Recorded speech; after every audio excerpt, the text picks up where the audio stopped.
Hello दोस्तों, नमस्कार। कैसे आप सभी लोग। दोस्तों, उम्मीद करता हूँ आप लोग सभी स्वस्थ होंगे, मस्त होंगे, साथ ही अपने पढ़ाई के साथ सभी लोग व्यस्त होंगे। सबसे पहले दोस्तों, आप सभी लोगों का AREO के स्टडी पॉइंट में स्वागत है। हम लोग यहाँ पर काफ़ी वीडियो अभी तक देख चुके हैं दोस्तों। हमने भारत का नॉलेज देखा, वर्ल्ड का नॉलेज देखा, उसके साथ साथ हमने अभी हिंदी की वीडियोज़ देखी हैं।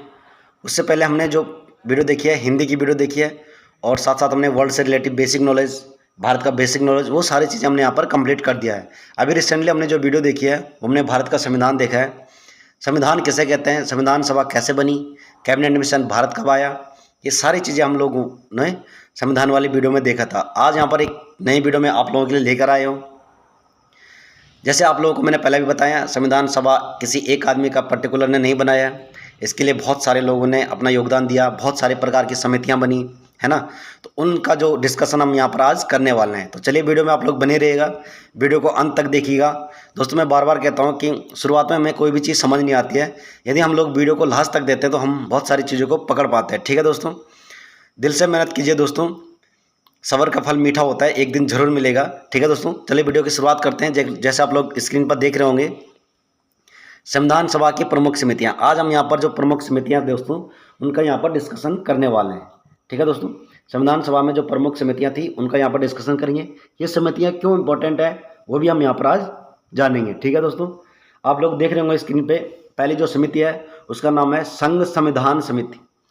मैं हर बार कहता हूं दोस्तों, यदि आप लोगों को कोई शब्द वीडियो में पकड़ नहीं पाते हो तो मेरी वॉइस से क्लियर कीजिए। आप लोग भी नोट्स बनाइए। नोट्स बनाने से क्या होता है कि याद बहुत जल्दी हो जाता है। ठीक है दोस्तों, और मैं हर बार आप लोगों को यही कहता हूँ कि जब भी आप पढ़ाई करते हो, कभी भी आप पढ़ाई करते हो, नोट्स के साथ वीडियो बनाइए, नोट्स के साथ लिखिए और नोट्स के साथ पढ़िए।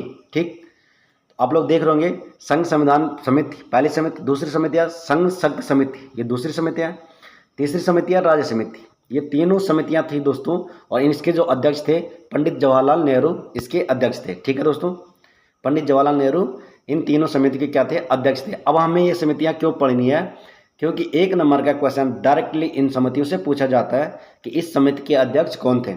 सपोज दैट यहाँ पर पूछ दिया है कि संघ शक्ति समिति के अध्यक्ष कौन थे। संविधान में संघ शक्ति समिति के अध्यक्ष कौन थे, तो वो थे पंडित जवाहरलाल नेहरू।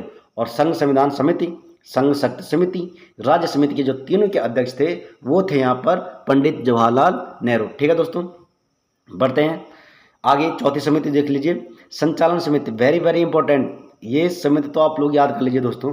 अब पांचवी समिति है वित्त एवं स्टाफ समिति। इन दोनों समिति के जो अध्यक्ष थे वो थे डॉक्टर राजेंद्र प्रसाद। ठीक है दोस्तों, ये इंपॉर्टेंट कर लीजिए, मैं भी इसको इंपॉर्टेंट कर रहा हूँ। ठीक है दोस्तों, आप लोग भी अपने नोट्स में इसको इंपॉर्टेंट समिति बना लीजिए। संचालन समिति के जो अध्यक्ष थे वो थे डॉक्टर राजेंद्र प्रसाद। ठीक है दोस्तों, अब आगे देख लीजिए। छठवीं जो समिति आती है यहाँ पर प्रांतीय समिति, प्रांतीय संविधान समिति, मौलिक अधिकार समिति, अल्पसंख्यक समिति। इन तीनों के जो अध्यक्ष थे वो थे सरदार वल्लभ भाई पटेल। ठीक है दोस्तों, प्रांतीय संविधान समिति 1, मौलिक अधिकार समिति 2, अल्पसंख्यक समिति 3। इन तीनों के अध्यक्ष थे सरदार वल्लभ भाई पटेल। मैंने दोस्तों अलग अलग अध्यक्ष नहीं लिखे हुए हैं, जैसे आप लोग स्क्रीन पर देख रहे होंगे। इन तीनों को मैंने एक ही डायग्राम दिया हुआ, इनके अध्यक्ष क्या थे, एक ही था। तो ऐसे में हमें याद करने में आसानी होती है। ठीक है दोस्तों, अगर एक भी समिति हमारे माइंड में रहती है तो उस समय एक्चुअली होता क्या है कि हमारे माइंड में अगर एक समिति है तो हम और समितियों को भी पकड़ पाता है कि हमने कहीं ना कहीं यहाँ पर ये रीड किया हुआ था। ठीक, तो प्रांतीय संविधान समिति, मौलिक अधिकार समिति, अल्पसंख्यक समिति, इन तीनों के अध्यक्ष कौन थे, सरदार वल्लभ भाई पटेल। ठीक है दोस्तों, आगे देख लीजिए। 9वीं जो समिति थी वो थी झंडा समिति, और ये भी यहाँ पर वेरी वेरी इंपॉर्टेंट बन जाता है दोस्तों। अभी हमने ऊपर देखा था संचालन समिति के अध्यक्ष कौन थे, डॉक्टर राजेंद्र प्रसाद थे। ठीक, उसके बाद आता झंडा समिति। 9वीं समिति कौन सी है, झंडा समिति। इसके अध्यक्ष कौन है, JB कृपलानी और डॉक्टर राजेंद्र प्रसाद। ये भी वेरी वेरी इंपॉर्टेंट है, इसको भी आप लोग इंपॉर्टेंट कर लीजिए दोस्तों। ठीक है, 10वीं जो समिति आती है आवास समिति। आवास समिति के अध्यक्ष थे सीतारमैया, ये भी इंपॉर्टेंट है। ठीक है दोस्तों, इंपॉर्टेंट आप लोग इसको कर लीजिए। आवास समिति के अध्यक्ष कौन है, सीतारमैया। और झंडा समिति के अध्यक्ष कौन है, JB कृपलानी और डॉक्टर राजेंद्र प्रसाद। जैसे मैं हर बार बोलता हूँ दोस्तों, ये समितियाँ इसलिए इंपॉर्टेंट हैं क्योंकि इन समितियों में से 1 नंबर का क्वेश्चन डायरेक्टली पूछा जाता है, इसलिए हमें ये समिति याद करनी है। ठीक है दोस्तों, अब देख लीजिए आगे लेवल पे, संविधान में कोई भी निर्णय सर्वसम्मति एवं एक मत से लिया जाता है। बिल्कुल सही बात है। संविधान में ऐसा नहीं होता दोस्तों कि एक मत पड़ा और उसका निर्णय लिया गया, नहीं। संविधान में क्या होता है, कोई भी निर्णय लेना है, कोई भी कानून बनाना है, तो उसके लिए हमें क्या होता है, सबकी सहमति लेना अनिवार्य है। ठीक है दोस्तों, और सबका जब एक मत हो जाएगा तब जाके हम कोई भी निर्णय संविधान में ले सकते हैं। ठीक, आगे देख लीजिए, संविधान को प्रेम बिहारी नारायण राय यादव द्वारा लिखा गया। हम लोग क्या सोचते थे कि संविधान को किसने लिखा, डॉक्टर भीमराव अम्बेडकर ने लिखा, नहीं। संविधान को बहुत सारे लोगों ने लिखा। अब हम वही चीज़ यहाँ पर जानेंगे, जब हम डीपली किस चीज़ को पढ़ते हैं तब जाके हमें समझ आता है। संविधान को जो लिखा गया है केवल प्रेम बिहारी नारायण राय यादव द्वारा लिखा गया है। ठीक है दोस्तों, ये इंपॉर्टेंट कर देना, प्रेम बिहारी नारायण राय यादव द्वारा संविधान को लिखा गया है। आगे देख लीजिए, संविधान के पेजों को नंदलाल बोस द्वारा सजाया गया। अब संविधान के जो पेज हैं दोस्तों, आप लोगों के पेज है ना, किताब पढ़ते हैं उसमें भी पेज है ना, उनके पेजों का जो सजावट की गई है, जो सजाया है, उनको किसने सजाया है, नंदलाल बोस जी द्वारा उन पेजों को संविधान की जो किताब है उनके द्वारा सजाया गया। ठीक है दोस्तों, 1 नंबर का क्वेश्चन ये भी डायरेक्टली पूछा जाता है कि संविधान के पेजों को किसने सजाया है, तो नंदलाल बोस जी द्वारा संविधान के पेजों को सजाया गया है। ठीक है दोस्तों, अब आगे आप देख लीजिए कि संविधान को बनने में 63,96 यानी 96,729 रुपये का खर्चा आया है। जब संविधान बना था दोस्तों, हमने संविधान देखा था कब बना था, है ना, तो उस समय जो संविधान बनने में खर्च आया था वो आया था 63,96,729 रुपये। आप लोग ये मान के चल सकते हैं कि लगभग 64 लाख रुपये का खर्चा आया था जब संविधान बना था। तो आप लोगों को पता है कोई भी चीज़ बनती है तो उसमें भाई खर्चा तो आता ही है ना। तो संविधान बनने में ठीक वैसे ही लगभग 64,000 रुपये के आसपास खर्चा आया था, यानी 63,96,729 रुपये का खर्चा आया था। ठीक है दोस्तों, अब आगे देख लीजिए, मैंने यहाँ पर एक नंबर का क्वेश्चन सारे सेलेक्ट किए हुए हैं। ये ऑब्जेक्टिव टाइप नहीं लिए हुए हमने सीधा ये सिंगल लाइनर क्वेश्चन लिए हुए हैं। संविधान पर उपस्थित 284 सदस्यों ने हस्ताक्षर किए हैं। बिल्कुल सही बात है, और ये क्वेश्चन डायरेक्टली पूछा जाता है कि जब संविधान पूरा बनकर तैयार हुआ तो कितने लोगों ने इसमें हस्ताक्षर किए थे। ठीक है दोस्तों, तो ये जो हस्ताक्षर किए संविधान पर 284 लोगों द्वारा हस्ताक्षर संविधान पे अंत समय में किया गया। उसके बाद फुल और फाइनल इसको संविधान घोषित कर दिया गया। ठीक है दोस्तों, संविधान को बनाने में 2 वर्ष 11 माह 18 दिन लगे। ये आप लोग सभी जानते हैं। वेरी वेरी सिंपल क्वेश्चन है, इंपॉर्टेंट क्वेश्चन है, पूछा जाता है ग्रुप सी के एग्जाम में ज़्यादातर ये पूछा जाता है। ठीक है दोस्तों, संविधान को बनने में कितना समय लगा, 2 वर्ष 11 माह 18 दिन, और संविधान पर उपस्थित 284 लोगों ने अंत समय में क्या किया, हस्ताक्षर किए। ठीक है दोस्तों, ये क्वेश्चन पूछा जाता है। ये दोनों क्वेश्चन इंपॉर्टेंट कर लेना आप लोग। ठीक है, मैं भी इनको इंपॉर्टेंट कर देता हूँ। संविधान को बनने में 2 वर्ष 11 माह 18 दिन का समय लगा, और इम्पोर्टेंट क्वेश्चन क्या, 284 लोगों ने संविधान पर क्या किया, हस्ताक्षर किया। ठीक है दोस्तों, आगे देख लीजिए, भारतीय संविधान विश्व का सबसे बड़ा लिखित संविधान है। जी बिल्कुल, हाँ, भारतीय संविधान जो है विश्व का सबसे बड़ा लिखित संविधान है। ठीक है दोस्तों, क्या बोल रहा है कि भारतीय संविधान विश्व का सबसे बड़ा लिखित संविधान है, लिखा गया संविधान। ऐसा कॉपीराइट नहीं है, ये किसी के यहाँ से सीधा उठा के नहीं बनाया गया है, ये लिखित संविधान है। भारत के जो महान व्यक्तित्व हैं, समितियां हैं, सदस्य हैं, उनके द्वारा ये संविधान क्या गया, लिखा गया दोस्तों। ठीक है, और ये क्या है, संविधान जो है विश्व का सबसे बड़ा लिखित संविधान है। भारतीय संविधान लिखित तथा निर्मित संविधान है। बिल्कुल जी हाँ, क्वेश्चन देख लीजिए, सिंगल लाइनर क्वेश्चन है, आप लोगों ने इनको समझना है। भारतीय संविधान जो है लिखित, जैसा आप लोग ऊपर भी पढ़ा, लिखित तथा निर्मित संविधान है। निर्मित का मतलब बनाया गया संविधान है। जैसे मैं बोल रहा हूँ कि ये ऐसा संविधान नहीं है कि किसी दूसरे देश से हमने लिया, सीधा कॉपीराइट करके हमने अपने देश में इसको लागू कर दिया, ऐसा बिल्कुल भी नहीं है। ये हम जो भारत के सदस्य थे उनके द्वारा, संविधान सभा में जितने सदस्य थे उनके द्वारा निर्मित किया गया है, बनाया गया है। हाँ, हालांकि कुछ कंडीशन में हमने कुछ देश से कुछ प्रेरणाएँ ली हैं, वो भी हम लोग डिस्कशन करेंगे कि किस चीज़ की प्रेरणा हमने संविधान में ली है। लेकिन ये जो भारतीय संविधान है दोस्तों, एक तो लिखित संविधान है, पहली बात है। दूसरी बात यह है कि निर्मित संविधान है, बनाया गया संविधान है। ठीक है, आगे देख लीजिए, भारतीय संविधान विश्व के 10 देशों से प्रेरित है। ये भी बात सही है कि भारतीय संविधान विश्व के 10 देशों से प्रेरित है। कहने का मतलब ये है कि 10 देश ऐसे हैं जहाँ से हमने भारतीय संविधान में कुछ टिप्स लिए हैं, वो टिप्स क्या है उनको हम आगे डिस्कशन करेंगे, वरना वीडियो बहुत लंबी हो जाएगी। ठीक है दोस्तों, आप लोग ये देख लीजिए कि ये पूछा जाने वाला क्वेश्चन है कि भारतीय संविधान विश्व के कितने देशों से प्रेरित है। तो वो 10 देशों से प्रेरित है। कैसे प्रेरित है, क्या टिप्स हमने वहाँ से लिए हैं, कौन सा कानून हमने वहाँ से लिया है, कौन सी बातें हमने वहाँ से लिए हैं, उन देश के संविधान से लिए हैं, वो अपने देश में लागू किए हैं, ये सारी चीज़ें हम जानेंगे आगे। ठीक है, यहाँ पर सिंगल लाइन का जो क्वेश्चन है आप लोगों को इतना ये चीज़ समझना है। ठीक, बढ़ते हैं अगले लेवल पे। भारतीय संविधान लचीला एवं कठोर का मिश्रण है। बिल्कुल हाँ, भारतीय संविधान जो है लचीला एवं कठोर का मिश्रण, ये समझना है कि भारतीय संविधान लचीला एवं कठोर का कहने का मतलब ये है कि इस संविधान में हम क्या कर सकते हैं, संशोधन कर सकते हैं। लचीला का मतलब हम इसमें अपनी जो हमने एक बार कानून संविधान बनाया है उसको हम दोबारा भी बना सकते हैं, इसमें हम संशोधन कर सकते हैं। ठीक है दोस्तों, इसलिए यहाँ पर कह रहे हैं लचीला भी है और कठोर भी है। और जब हम संविधान कानून बनाते हैं तो उसका नियम पालन करना भी अनिवार्य है, इसलिए इसको क्या बोलते हैं, भारतीय संविधान लचीला एवं कठोर है। ठीक है दोस्तों, आगे देख लीजिए, संविधान की आत्मा किसे कहते हैं। अब संविधान की आत्मा भाई प्रस्तावना को कहते हैं। ठीक है दोस्तों, हर चीज़ की आत्मा होती है, कहने का मतलब यह है संविधान की आत्मा, हमारी बॉडी में भी आत्मा है ना, जो मेन चीज़ है। वैसे ही संविधान की आत्मा क्या है दोस्तों, प्रस्तावना को कहते हैं। प्रस्तावना आप लोग सभी जानते हो क्या होते हैं, हम भारत के लोग भारत को एक संपूर्ण प्रभुत्व संपन्न समाजवादी लोकतांत्रिक गणराज्य बनाने हेतु तथा उसके समस्त नागरिकों को आर्थिक राजनीतिक बहुत सारी लंबी प्रक्रिया हो। ठीक है, आप लोग पढ़िए उसको एक बार, तो वो चीज़ क्या है, तो वही है प्रस्तावना। भारतीय संविधान जो प्रस्तावना है उसको संविधान की क्या कहते हैं, आत्मा कहते हैं। जैसे मैंने अभी पढ़ा है, हम भारत के लोग भारत को एक संपूर्ण प्रभुत्व संपन्न समाजवादी लोकतांत्रिक गणराज्य बनाने हेतु, उसको पूरा पढ़ना बहुत लंबा है, उसको क्या बोलते हैं, प्रस्तावना कहते हैं। ठीक है दोस्तों, और संविधान की आत्मा उसी को कहते हैं। आगे चलते हैं।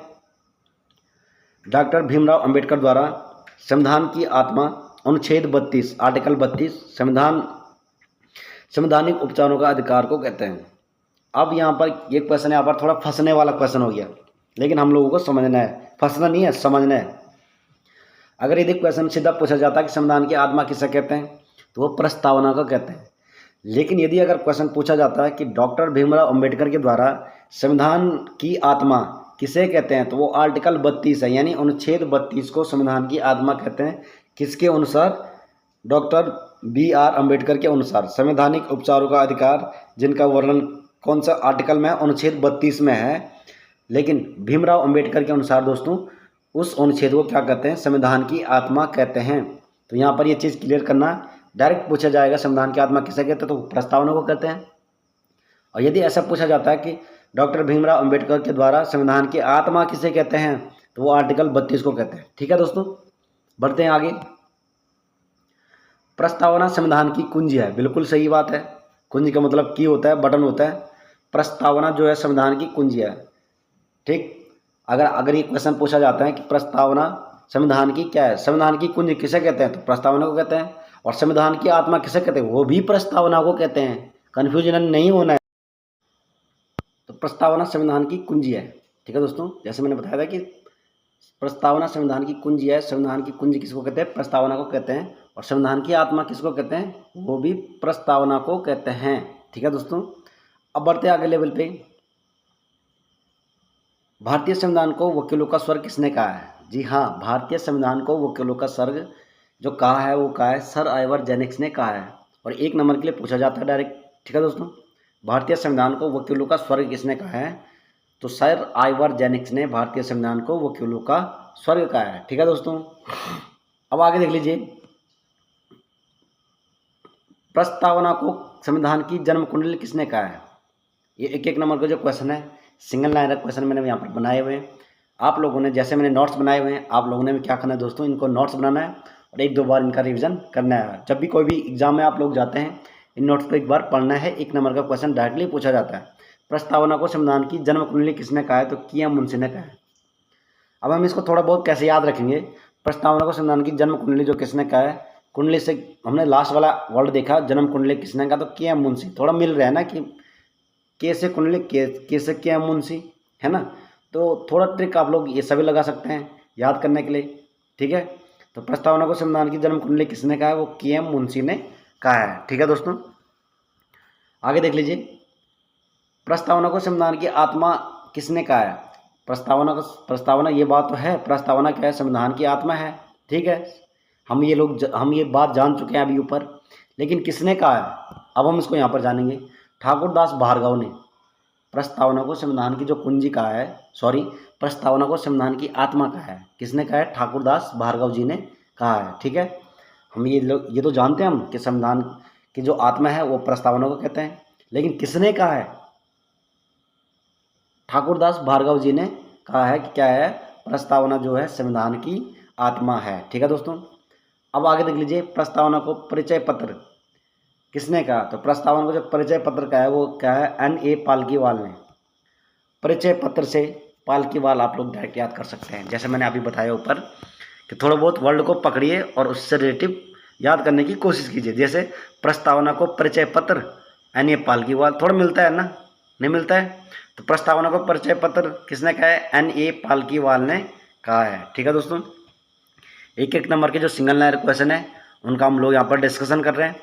आप लोगों से भी रिक्वेस्ट है कि नोट्स जरूर बनाइए, जब भी पढ़ते हो तो नोट्स बनाइए। उससे क्या होता है कि माइंड में यदि आप लोग भूल भी जाते हैं, जब आप लोग कहीं पे लिखते हैं ना तो याद आ जाता है तुरंत। ठीक है, संविधान शरीर है तो प्रस्तावना उसकी आत्मा है, किसने कहा है? ये कहा है सुभाष कश्यप ने। एक एक नंबर के क्वेश्चन है, याद करने वाले क्वेश्चन है, एक दो बार जैसे आप लोग रिविजन करेंगे तो आपको याद हो जाएगा आसानी से। ठीक है, प्रस्तावना को परिचय पत्र किसने कहा है? N.A. पालकीवाल ने कहा है। संविधान शरीर है तो प्रस्तावना उसकी आत्मा है, ये किसने कहा? ये कहा है सुभाष कश्यप ने। ठीक है दोस्तों, भारत का मूल संविधान कहाँ संरक्षित है? जो भारत का संविधान बना है वो कहाँ संरक्षित है, कहाँ रखा गया है? उसको कहने का मतलब ये है, तो वो भारत का जो संसद भवन है दोस्तों, वहाँ पर उसको रखा गया है। वहाँ भारतीय संविधान जो मूल संविधान है उसको वहाँ पर संरक्षित किया गया है। कहाँ? संसद भवन में। और संसद भवन कहाँ है? दिल्ली में है। ठीक है, भारत का मूल संविधान कहाँ से प्रकाशित हुआ है? Very very important question. Bharat का जो मूल संविधान है दोस्तों वो देहरादून से प्रकाशित हुआ है, उत्तराखंड की राजधानी। कहाँ से प्रकाशित हुआ? देहरादून से।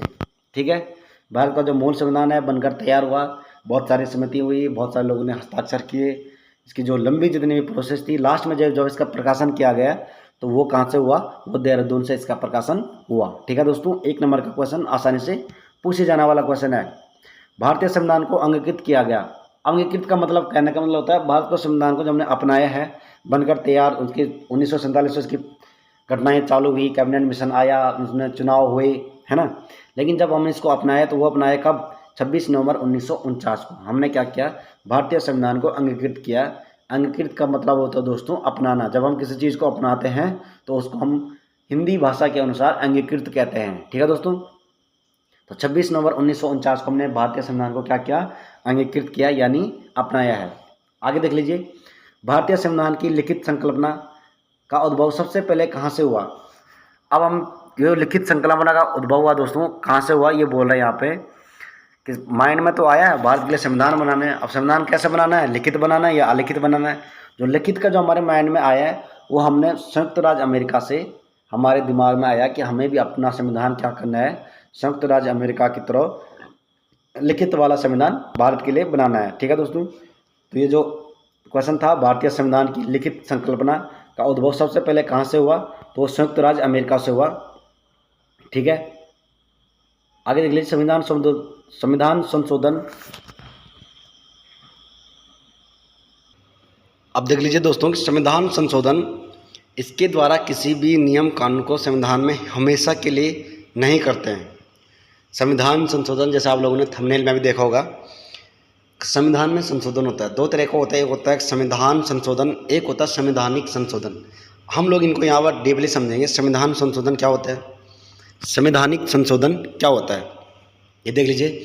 संविधान संशोधन इसके द्वारा किसी भी नियम कानून को संविधान में हमेशा के लिए नहीं करते हैं। यानी हम इसमें संविधान में अगर हम संशोधन करते हैं तो हम टेम्परेरली करते हैं। यानी कहने का मतलब ये है कि हम उसको परमानेंट नहीं करते हैं, उसको हम क्या बोलते हैं? संविधान संशोधन कहते हैं। हम संविधान में जब भी संशोधन करते हैं तो यदि हम उसको अगर कुछ दिनों के लिए करते हैं तो उसको हम संविधान संशोधन कहते हैं, और यदि हम उसके द्वारा परमानेंट के लिए करते हैं तो उसको संवैधानिक संशोधन कहते हैं। यही चीज़ हम लोगों ने यहाँ पर समझना है कि संविधान संशोधन क्या होता है, संवैधानिक संशोधन क्या होता है। ठीक है दोस्तों।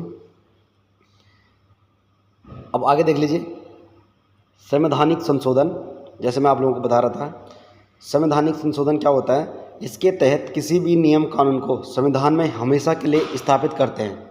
यानी कहने का मतलब रहता है कि जब हम संविधान में कोई नियम कानून बनाते हैं तो हम उस संविधान उसको हम क्या नाम देते हैं, संवैधानिक संशोधन देते हैं। कब देते हैं, जब हम कोई नियम बनाते हैं, कोई कानून बनाते हैं, उस नियम कानून के लिए हम संविधान में हमेशा के लिए परमानेंट के लिए बना देते हैं, उसको हम क्या बोलते हैं, संवैधानिक संशोधन। तो शायद आप लोग समझ गए होंगे संविधान संशोधन क्या होता है, संवैधानिक संशोधन क्या होता है। ठीक है दोस्तों, जब भी हम संविधान में संशोधन करते हैं और वो कुछ दिनों के लिए हम कोई कानून बनाते हैं तो उसको हम संवैधानिक संशोधन कहते हैं, संविधान संशोधन कहते हैं। लेकिन जब हम हमेशा के लिए परमानेंट के लिए कोई नियम बनाते हैं, कोई कानून बनाते हैं तो उसको हम क्या बोलते हैं, संवैधानिक संशोधन के अंतर्गत उसको हम रखते हैं। ठीक है दोस्तों, तो ये था संविधान संशोधन, संवैधानिक संशोधन।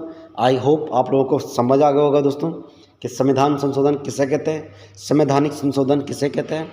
तो ये थी दोस्तों आज की वीडियो। मिलते हैं आप लोगों को एक नई वीडियो में। तो चलिए दोस्तों, तब तक के लिए धन्यवाद।